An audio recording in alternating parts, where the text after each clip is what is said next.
Welcome the anointed ones. The deepest betrayal doesn't kick down your door. It already has a key, knows where you hide things, and still smiles at you during family photos. Let that sit for a second, because what you're about to hear isn't some exaggerated tale or dramatic rumor. It's a pattern, a real one.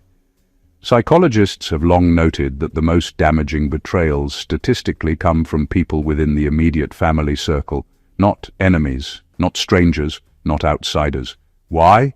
Because access beats aggression every time. You don't need power when you have proximity. You don't need force when you have trust. And you definitely don't need to shout when you're already inside the house. This is the part that makes people uncomfortable. So expect a few nervous laughs, the kind people do when the truth walks into the room uninvited and sits down like it pays rent. Everyone loves the idea of loyalty until the story points inward, until the finger doesn't point at them, but at one of ours. That's when the air changes. That's when denial clocks out early. What shocked the town wasn't that something ugly happened. Towns have seen ugly before. What shook them was realizing the damage didn't come from the outside. It came from someone who shared meals, memories, and last names. Someone who knew which buttons to push because they helped install them.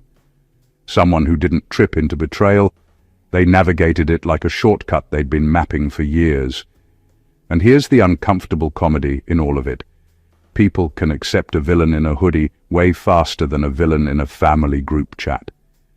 The moment the truth surfaced, you could almost hear the collective, "Wait, them? That pause right there? That's shock colliding with reality.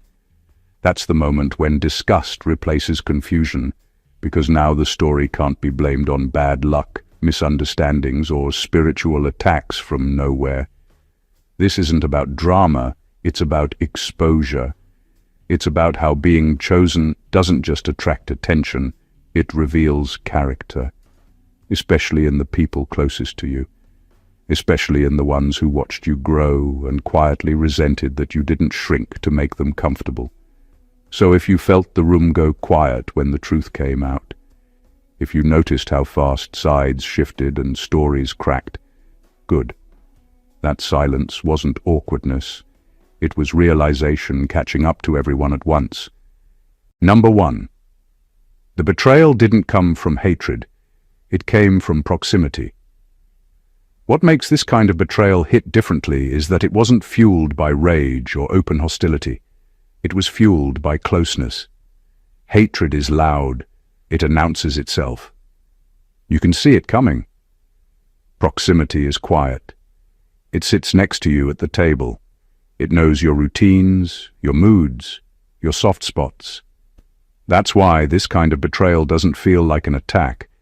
It feels like the floor giving way under your feet. A sibling doesn't need to guess who you are. They've already watched you become it.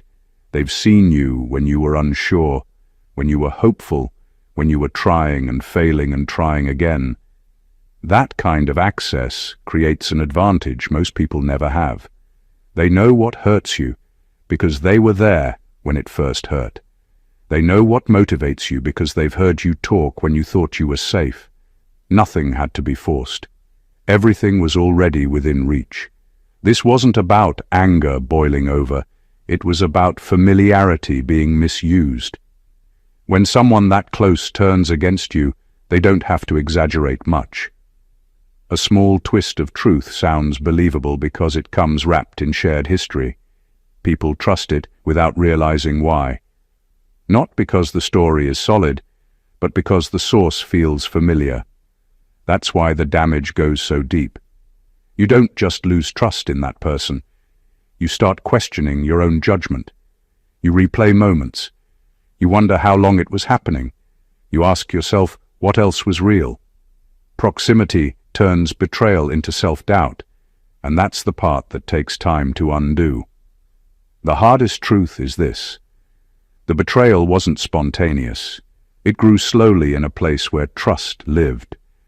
It was built on listening, observing, and waiting. Not because they hated you, but because they knew you well enough to know when to move. And that realization hurts more than any enemy ever could, because it didn't come from across the street. It came from across the room. Number 2. Your sibling didn't want your life. They wanted your position. This kind of betrayal isn't about wanting what you have. It's deeper, more insidious. It's about wanting the space you occupy, the attention you attract, the respect people give without question. Your sibling didn't care about your struggles, your dreams, or even your accomplishments. What they craved was the perception of power and influence that came naturally to you. They wanted to stand where you stood, be seen the way you were seen, and feel the recognition that was never theirs. When people witness this, they often mistake it for jealousy over material things. But it isn't that simple. It's about replacement. They weren't just competing with you. They were trying to occupy your identity in the eyes of others. Every smile you earned, every compliment, every quiet nod of respect became a mark of what they felt they were missing. They didn't need to destroy you outright. They needed to shift perception so that the world would start noticing them instead of you. That's why proximity mattered. They didn't have to invent influence. They just had to redirect it. This kind of betrayal feels personal because it hits at the core of your being. People can accept competition from outsiders, even enemies. But when someone who knows the blueprint of your life tries to step into it, it feels like the world itself is mocking you. Every success you earned now becomes evidence of what they can't have, and every interaction they twist becomes a weapon. What makes it even more shocking to the town is how deliberate it often is. This wasn't a rash decision or a moment of weakness. It's a strategy, developed over time, under the radar, until the moment when exposure couldn't be avoided. Your sibling waited until your position was undeniable, until your presence was commanding, and then tried to insert themselves into that space. The cruel irony is that their focus on replacing you exposes their own insecurity. They're not attacking you because they're strong. They're attacking you because they feel small. And that realization, when people finally see it, is what turns shock into disgust. The fact that someone so close could calculate, manipulate, and covet your position without anyone noticing is what keeps the story lingering in everyone's mind long after the reveal. Number 3. The town is disgusted because they see intent now, not accidents. What turns shock into disgust isn't just the act itself. It's the realization that it was intentional. People can forgive mistakes. They can shrug off bad timing, misunderstandings, or coincidences. But when the truth reveals deliberate planning, calculated moves, and cold awareness, everything changes. The moment the town understood that your siblings' actions weren't random, that they had been observing, waiting, and striking with precision, the reaction shifted. It's one thing to fall victim to chance, but it's another to fall victim to someone who knew exactly what they were doing and did it anyway. Intent has a weight that accidents don't. Accidents are forgivable because they carry uncertainty. Intent carries responsibility. It's a mark of consciousness, of knowing the difference between right and wrong and choosing the path that causes harm anyway. When people realized your sibling acted with full awareness, their perception of you changed, yes, but more importantly, their perception of them changed. Shock transformed into moral outrage. What was once dismissed as sibling rivalry or playful tension suddenly became something darker, more deliberate, and far more unsettling. The disgust isn't just toward the betrayal itself, it's toward the audacity it took to plan, hide, and execute it while presenting a mask of normalcy. The town saw the calm, collected exterior that belied the manipulation beneath, and that contrast is what made the revelation so jarring. People instinctively recoil when they encounter calculated deceit from someone they thought they knew, someone who shared the same bloodline and the same household. This kind of betrayal leaves a lasting impression because it forces everyone to recalibrate their understanding of loyalty and family. Accidents are fleeting, intent lingers. It reshapes relationships, shakes communities, and etches memories that can't be unlearned. The moment the town saw your siblings' full awareness, the deliberate choice to harm you for personal gain, everything changed. That's why the shock was immediate and the disgust so deep. It's a bitter recognition that harm doesn't always come from force or hate. Sometimes it comes quietly, knowingly, from the people closest to you. Number 4. Your sibling knew exactly when to strike because they tracked your growth. This betrayal wasn't impulsive. It wasn't a random explosion of anger or jealousy. It was timed with precision, and the reason it landed so hard is that your sibling had been observing you all along. They watched you evolve, adapt, and claim spaces that were always meant for you.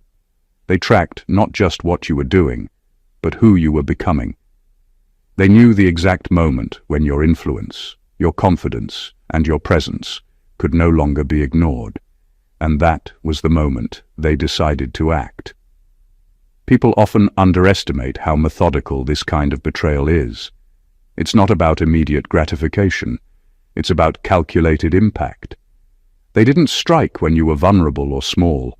They waited until you were undeniable, until your trajectory was clear, until your growth had made you a figure in the eyes of others. That's the cruel genius of it. Striking at your peak amplifies the shock, because it's impossible to dismiss. You weren't just attacked. The timing made it undeniable, inescapable, and public. What makes this especially piercing is that the awareness behind it reveals something far darker than mere rivalry. They weren't acting out of a moment of weakness or accidental frustration. They studied you, tracked your habits, and waited for the perfect alignment of circumstances. Your successes weren't just milestones for you, they were signals for them, markers of opportunity. That's why when the truth came out, the town couldn't just shake it off as a mistake. It was intentional, deliberate, and horrifyingly strategic. And the reality of this tracking exposes a level of intimacy most people never experience. They knew your rhythm, your routines, your vulnerabilities, and they used that knowledge as a weapon. It's a betrayal that feels almost impossible to process because it's built on trust that had been silently accumulated over years. They weren't outsiders. They weren't enemies. They were close enough to see your growth from the inside, and they chose to turn it against you at the moment it would hurt the most. That awareness, that timing, is what makes the shock linger and the disgust in the town so palpable. Number 5, they weaponized familiarity to make the lie believable. What makes this kind of betrayal so devastating isn't just the act itself, but the fact that it came from someone who was trusted implicitly. Familiarity is powerful. People instinctively lower their defenses around those they know, those who share their blood or their daily life. Your sibling didn't need to shout, threaten, or manipulate wildly. They already had the perfect camouflage: shared history, shared memories, shared trust. And they used it like a weapon. Every word, every gesture, every story was designed to feel credible because it came from someone people assumed would never deceive them. The brilliance and cruelty of it lies in the subtlety. A stranger lying to you has to be convincing, has to fabricate evidence, has to overcompensate. A familiar person doesn't. Their actions are trusted almost automatically, so the deception slides under the radar. That's why the town's reaction was so intense when the truth came out. They realized how easily people can be manipulated when familiarity is exploited. They realized that trust can be weaponized, and that someone so close could twist perception without anyone suspecting a thing. This betrayal is different because it forces people to re-examine their instincts. The lies were not only believable, they were comfortable. They felt natural. And that makes the eventual exposure sting even more, because it's not just the deception that shocks, it's the realization that people's own trust was used against them. It's a hard, lingering truth. The closer someone is to you, the more efficiently they can hurt you without leaving obvious scars. Familiarity gave them the advantage, and they exploited it fully. Every interaction, every casual conversation, every piece of shared history became a tool to strengthen the lie. When the town saw it unravel, the disgust wasn't just toward the betrayal. It was toward the ease with which the truth had been hidden in plain sight. That's why proximity, combined with intention, is so dangerous. It doesn't just harm the individual, it shakes the entire perception of loyalty, trust, and what people thought they knew about family. Number 6. Your sibling's silence wasn't loyalty, it was data collection. Silence can feel like patience, restraint, or even respect. People assume that when someone doesn't speak up, they're neutral, harmless, or loyal. That assumption is exactly what your sibling relied on. Their quiet wasn't about holding back or being careful. It was about watching, observing, and gathering every bit of information they could use. Every conversation you had, every reaction you showed, every strength and vulnerability you revealed was being logged mentally, catalogued, and analyzed. That silence wasn't empty. It was full of strategy.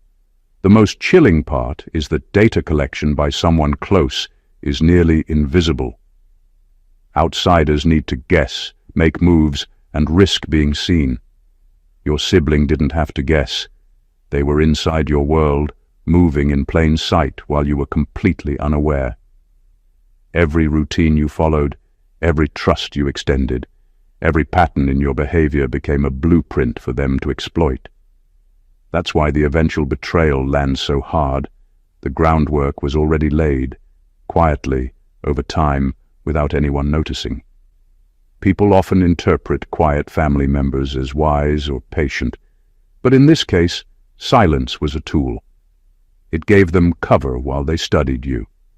It allowed them to see how you handled conflict, how you celebrated victories, how you trusted others, and where you were soft.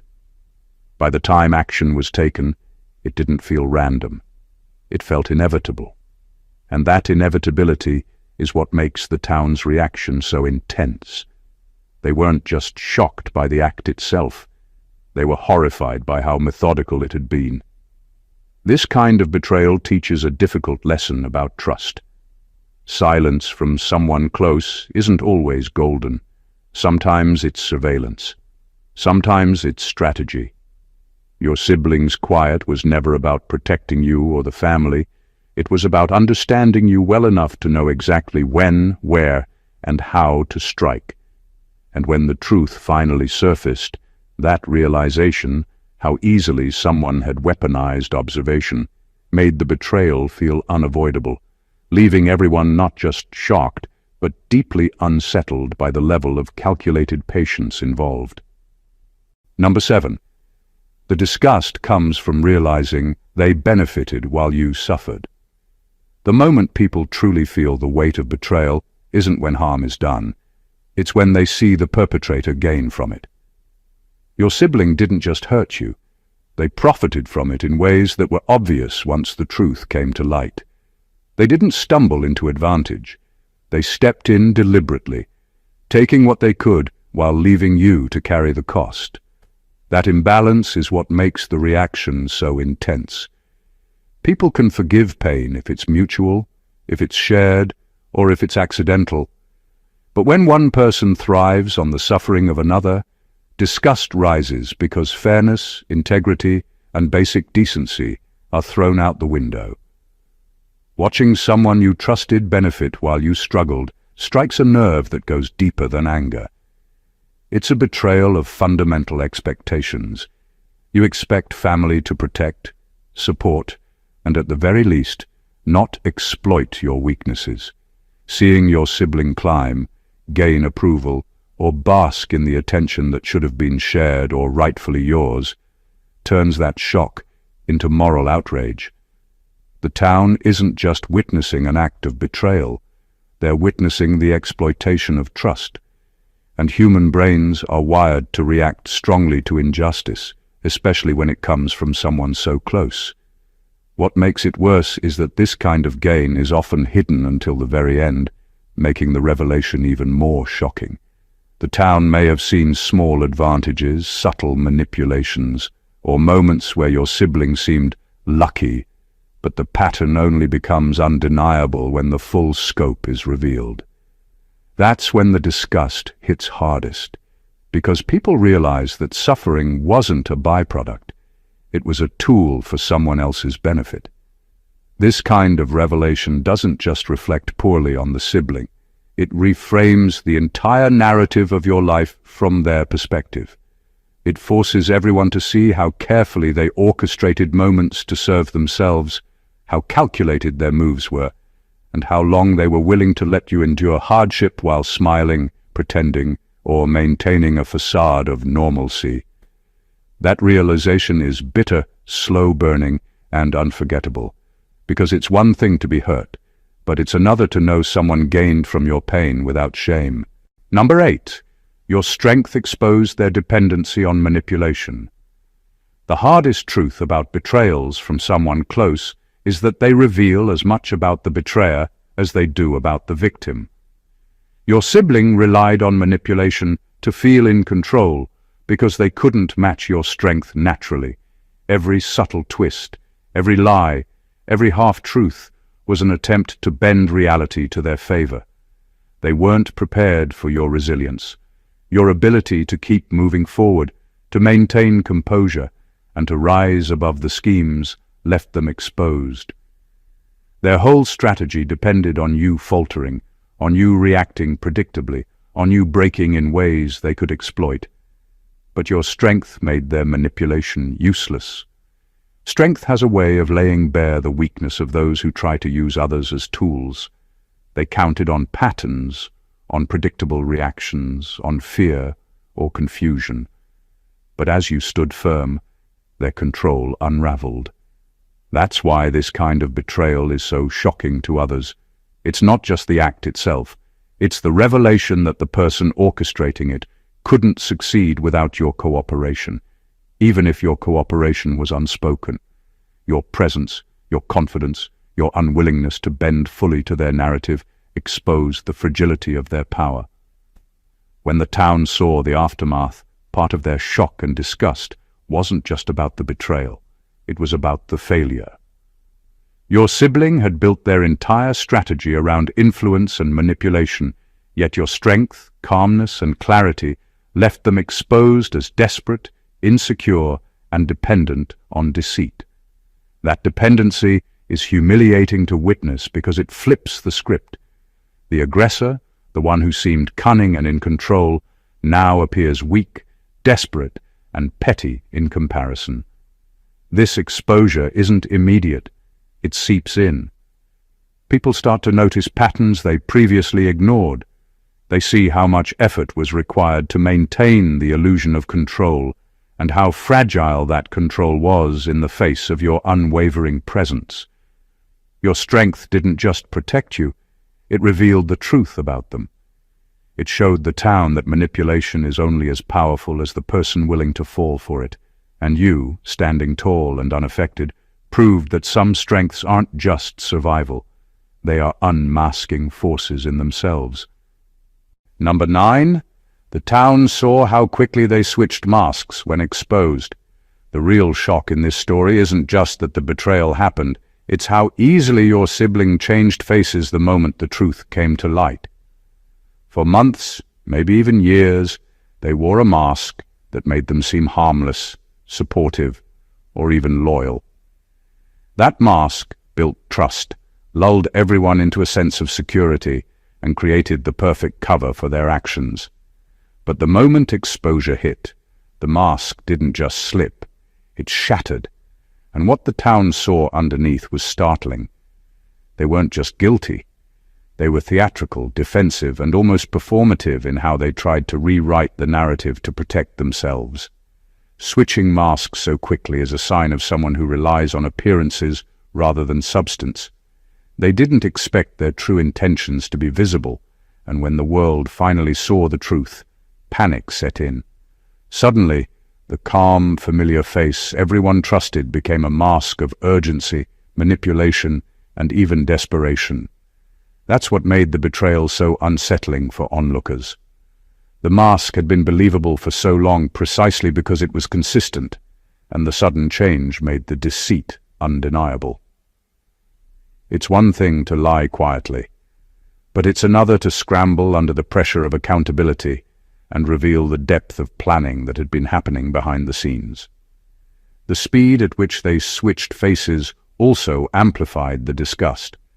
People don't just recoil from the betrayal itself, they recoil from the duplicity, the ease with which someone you know can act like a completely different person, depending on who's watching.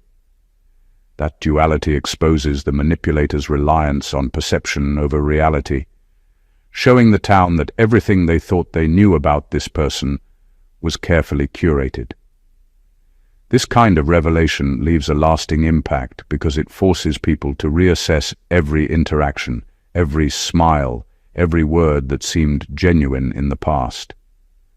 The mask didn't just hide their intentions, it shaped the reality of those around them. When the mask came off, the truth hit with a force that left no room for doubt. Your sibling's ability to switch faces so quickly didn't just expose their guilt, it exposed the fragility of trust, the ease of manipulation, and the harsh reality that some people can live double lives without anyone noticing, until they are caught. Number 10. This wasn't rivalry, it was identity theft at a spiritual level. What makes this kind of betrayal so devastating isn't the rivalry, it's the attempt to replace you entirely. Your sibling didn't just want to compete, they wanted to step into your life, your energy, and your influence as if it were theirs to claim. This goes beyond ordinary jealousy or sibling conflict. It's a theft of identity, subtle yet profound. Every habit they mimicked, every opinion they echoed, every space they tried to occupy wasn't random. It was calculated to make others see them as you, while diminishing your presence. People often dismiss this type of behavior because it doesn't look violent or aggressive on the surface. But identity theft at a spiritual level is insidious because it erodes your sense of self while creating a convincing illusion for everyone else. They weren't trying to overshadow you with force.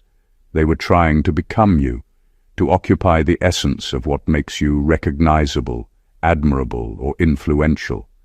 That's why the town's reaction was so intense. They weren't just witnessing betrayal. They were seeing someone attempt to erase your uniqueness and insert themselves in its place. The cruelty in this is intentional. It requires patience, observation, and strategy. They watched how people responded to you, learned which parts of your character drew respect, admiration, or fear, and then subtly inserted themselves in those same spaces. It's an attack on identity because it aims to confuse perception. When someone mimics your energy and accomplishments, it blurs the lines between authenticity and imitation. Suddenly, people start questioning what was yours to begin with, and yet the very attempt to steal your identity exposes their insecurity. They couldn't create influence on their own. They couldn't command respect naturally. They needed you as a blueprint, a reference point. That's why your resilience becomes so critical. It not only protects you, but it unmasks them. Every person watching realizes the difference between genuine growth and calculated imitation. This is why the betrayal feels so personal and so corrosive. It's not about competition. It's about someone trying to live as you while hoping no one notices the theft. The moment the truth comes out, it's not just a shock. It's a revelation that some people will go to extreme lengths to claim the life, presence, and identity that doesn't belong to them. Number 11. Your refusal to retaliate forced the truth to stand on its own. There's a power in restraint that many people underestimate. When betrayal hits, the instinct is to fight back, to expose, to defend yourself loudly. But in this case, your refusal to react the way your sibling expected became a force more powerful than any words or confrontation.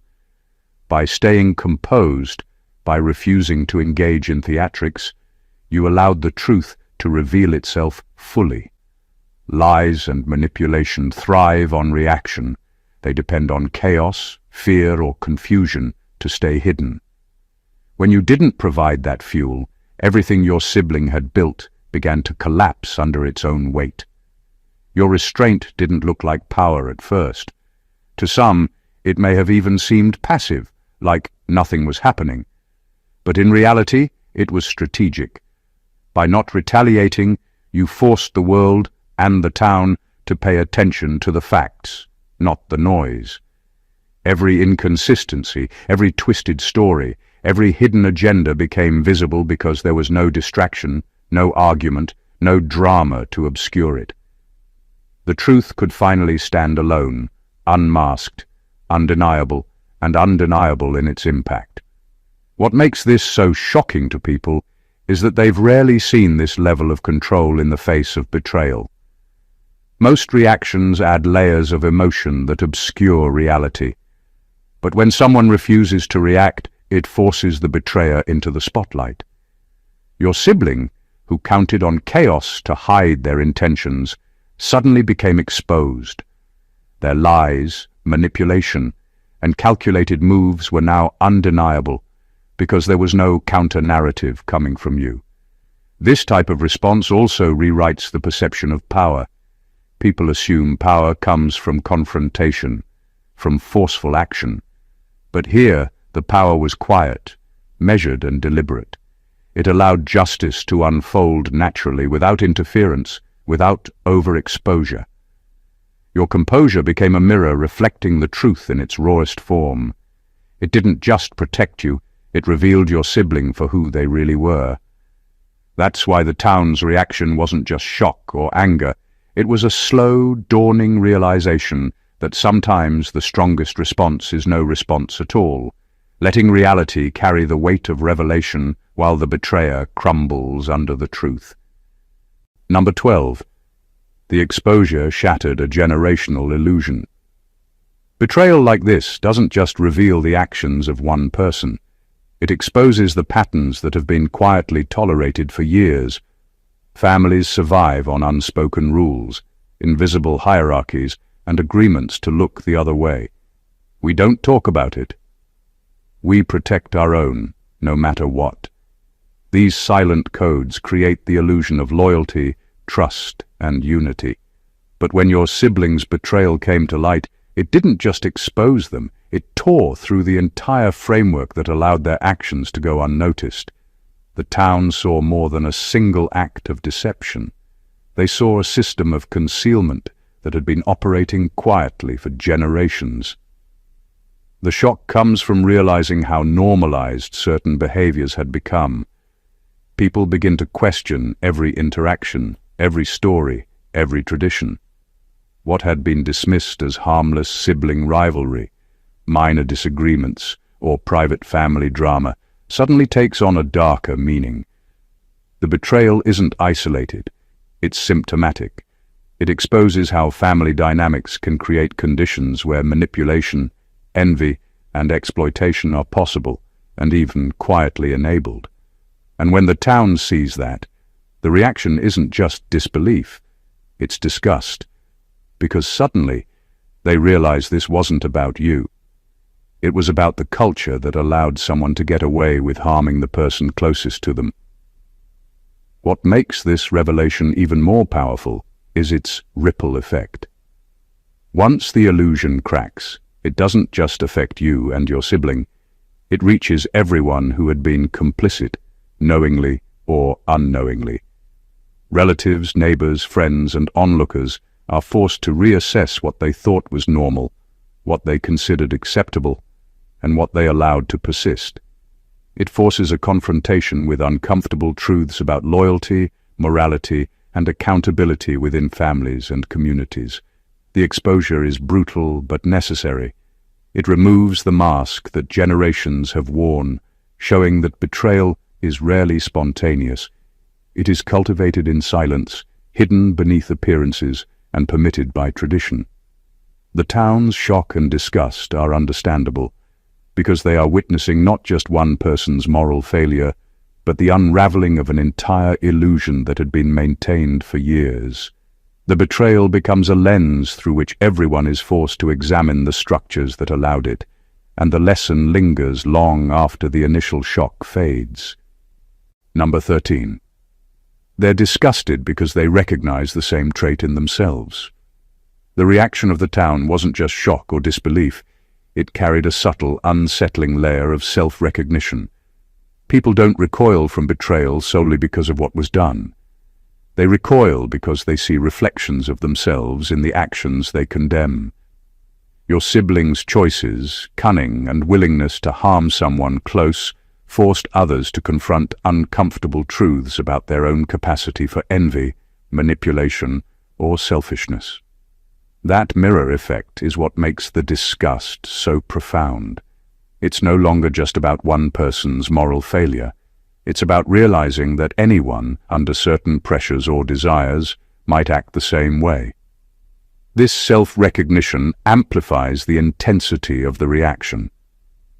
People often prefer to see wrongdoing as external, as something that exists over there or out there, somewhere removed from themselves. But when the perpetrator is family and the behavior is familiar, the line blurs. The town saw someone they knew, who shared the same environment, the same cultural norms, and even the same upbringing, commit acts they might have secretly imagined or rationalized in themselves. That proximity makes the reflection unavoidable.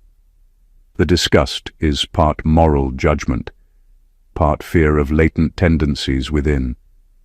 The recognition also forces people to reassess their own choices and past behavior. They begin to replay moments where they might have acted selfishly, where small manipulations or quiet envy shaped their interactions. Suddenly, they are not just observers of betrayal, they are participants in a moral reckoning, forced to question what separates them from someone who crossed the line. That realization stings more than the act itself, because it challenges their self-image and forces introspection that most people resist. This is why the town's reaction lingers long after the revelation. It isn't just about judging your sibling. It's about confronting a universal truth. Under certain circumstances, anyone can choose self-interest over loyalty. That recognition is uncomfortable, even terrifying, because it exposes vulnerability in everyone who witnesses it. The disgust isn't just moral, it's personal, a mirror held up to the parts of themselves they rarely allow anyone to see. The betrayal becomes more than a story. It becomes a lesson in human nature, reflection, and the uncomfortable closeness between empathy, envy, and moral failure. Number 14. This wasn't the end of your story. It was the point of separation. The most profound moment in a betrayal like this isn't when the truth comes out. It's when the aftermath forces a realignment of everything you thought was permanent. The betrayal didn't mark your downfall. It marked the line between who belongs in your life and who doesn't. It drew a clear boundary, separating the people who were aligned with your growth from those who wanted to ride your success, manipulate your influence, or diminish your presence. This is the point where clarity emerges, where illusions crumble, and where the roles people play in your life are revealed in their rawest form. Separation isn't always easy, especially when it involves family. Society teaches us that blood ties are unbreakable, that loyalty should be automatic, and that enduring hardship with family is virtuous. But when someone close betrays you, their actions create a natural exit point. They show, with undeniable evidence, that they cannot and will not coexist with the truth of your rise. The town watching sees it too, the shock, the disgust, the whispered recognition that some bonds aren't sacred, they're transactional, conditional, and ultimately replaceable. This moment of separation is both painful and liberating. Painful because it forces confrontation with loss, trust broken, and shared history tainted. Liberating because it clears space for authenticity, growth, and alignment with people who genuinely support you. It's the point where you stop fighting for approval that will never come and start reclaiming the energy that was spent on managing manipulation. The betrayal, in essence, becomes a filter, separating your allies from those who were only along for the ride. The town feels it too. Their shock turns into awe as they watch you remain steadfast, unshaken, and free from the narrative your sibling tried to control. This separation is not a retreat, it is an ascension. It signals that while betrayal may have touched your life, it cannot define it. What begins here is a new chapter, one shaped by clarity, strength, and discernment. The story continues, not in spite of what happened, but because of it. The betrayal becomes the turning point that reveals who belongs, who doesn't, and who will stand by you as the life you were always meant to live unfolds fully. Conclusion. Betrayal of this magnitude doesn't just shake a family.